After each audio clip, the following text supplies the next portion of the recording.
Welcome to Gospel Tangents. I'm your host, Rick Bennett. Please consider donating or purchasing a transcript by going to our website, gospeltangents.com/shop. You'll help support other documentaries and podcasts such as this. I'm excited to introduce Dr. Brian Hales.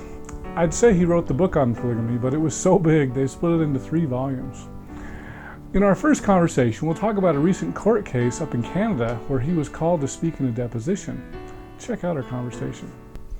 Well, I'd like to welcome everybody out here to Gospel Tangents podcast. I'm really excited to talk to Dr. Brian Hales. He's the expert on polygamy, or one of the experts, I guess. And so grateful to have you here, and thank you for letting me take some of your time today. Rick, it's really a privilege for me to be here. All right, well, thanks. So one of the things I would like to do is just to introduce you to my audience a little bit. Now, typically I try to talk to a lot of historians who are doctors, but you're the first physician, although I have talked to a physician's assistant as well. So just could you tell us a little bit about your background, even in medicine? I think you're a Utah man, is that right? I am, actually. I went to Utah State, grew up in Logan, and got a medical degree from the University of Utah, so I have a little bit of the Ute blood in me Aggie as well. and Ute, okay. And Aggies primarily. And then had a member of my family who was involved with Mormon fundamentalism, and that kind of steered me over into thinking about polygamy. And this was back in 1989, so it's been quite some time ago. And I, at that point, was in a residency for anesthesia, and I do tell people that my books are part of my full anesthesia services, so you've probably heard me say that joke. But I got interested then in Mormon fundamentalism and published a book, co-authored a book in 1991 dealing with that topic, and then later a couple of other books. But people were asking me about Joseph Smith's polygamy, and I didn't have answers, and really I would argue none of the books did. Todd Compton's book had some things that were very helpful, but he had written biographies, and it wasn't focused specifically on Joseph, so there was still a lot of room for research and to also try to figure out some of the historical aspects that really were just big question marks, I think, in a lot of people's minds.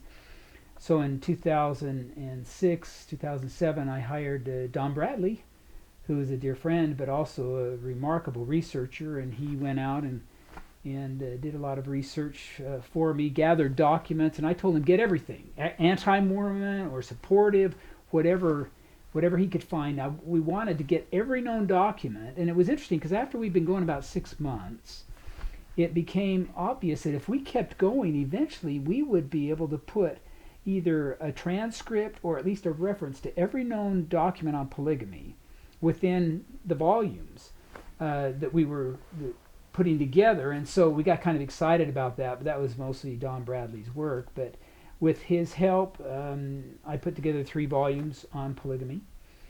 And there's been a few new things come out. This was in 2013 that they were published, but not a lot has come out, but a few very important things that we can talk about. Yeah, we'll definitely want to talk about that. So, well, great. I'm glad you talked about how you got interested in fundamentalist Mormonism, I guess. There are different branches.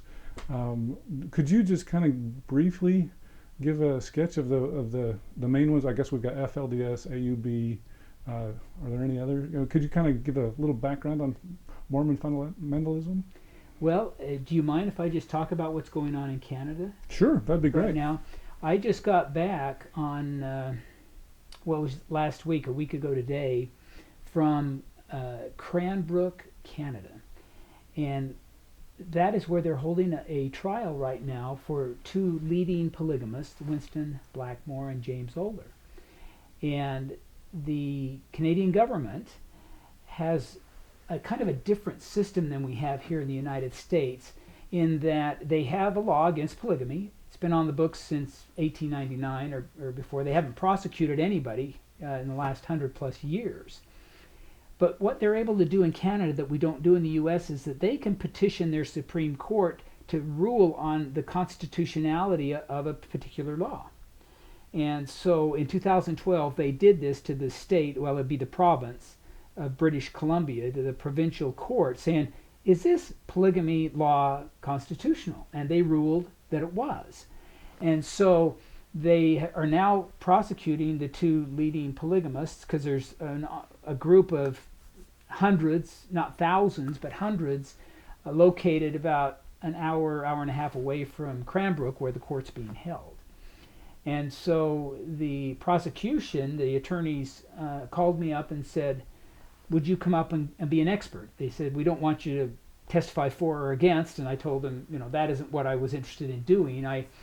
But they wanted somebody to give an accurate history, which is something that I had studied. So I can even give you a copy of a chart that I've updated, and you can put it in the show notes or however you do online if people are interested. It's available at MormonFundamentalism.com. But they asked me just to come up and start with Joseph Smith and go right through on authority to the 1890 and 1904 manifestos, the period between that and the fundamentalist groups coming together at the end of the 1920s, and then the branches and the break-offs, and I put together a nice little chart that talks about the different groups. And of course the fundamentalists up there, the polygamists up there, were aligned with the FLDS. But in 2002, Winston Blackmore was excommunicated by Warren Jeffs over kind of an interesting situation where Warren, representing his father Rulon, who'd had strokes and was not necessarily communicating that much, but Warren gave the word that Winston was supposed to actually take the life of a woman who had been involved with what he felt was a transgression within their religious beliefs, and Winston refused to do it, so he was excommunicated. So this was before Warren had actually taken over. James Oler is the other leader, and when Winston was excommunicated as the bishop up there, then James Oler took over. But kind of a sad tale. My heart actually goes out to both of these guys. I don't agree with their polygamy, but the sad thing is that James Oler helped with that 2012 case where they brought up the constitutionality of the anti-polygamy law. And James Oler was just a friend of the court, or gave an opinion on that. And then it came out that against the polygamists, and Warren was unhappy with that and has sent him out to repent from afar, which takes away his wives and everything. And he seems like a really nice guy. I only chatted with him, exchanged very few words, but he seemed like a very humble man.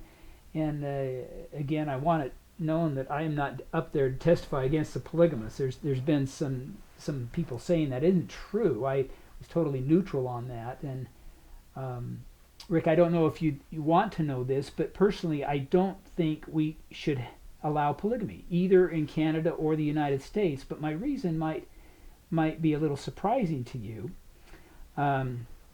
because in a country or government that allows same-sex marriage, and again, I'm not speaking for or against that, but if we allow same-sex marriage and we allow polygamy, you could have networks of people, hundreds of people, all married to each other in a variety of ways. And if the government privileged marriage, in other words, if a married man or a married woman, whatever kind of marriage it is, if they have a privilege a single person doesn't have, then everybody's going to want to be married in some way. And I think it would force the government to basically get out of the marrying business and leave it as a social construct or a religious agreement. But in doing that, they would also take away any privilege for marriage, which I think could harm the family. And so that's my reasoning for saying I don't think we should have legal polygamy. I think a society can absorb polygamy on a small scale that obviously can't be practiced widely because of the differences in people, male and female, the gender differences in being born.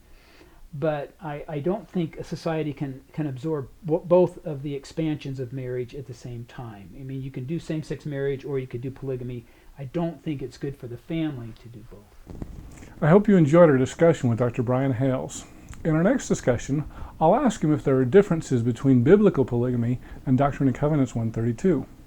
That in the Bible, there's nobody commanded to practice polygamy ever. But we have in section 132 that Abraham was commanded by God to give Hagar to marry Hagar. And so I don't think Joseph knew any of this in 1831. Click here to subscribe, click here for a transcript, and over here you'll see some other videos that we've done here on YouTube. We hope you'll use this as a valuable resource to learn more about Mormon history.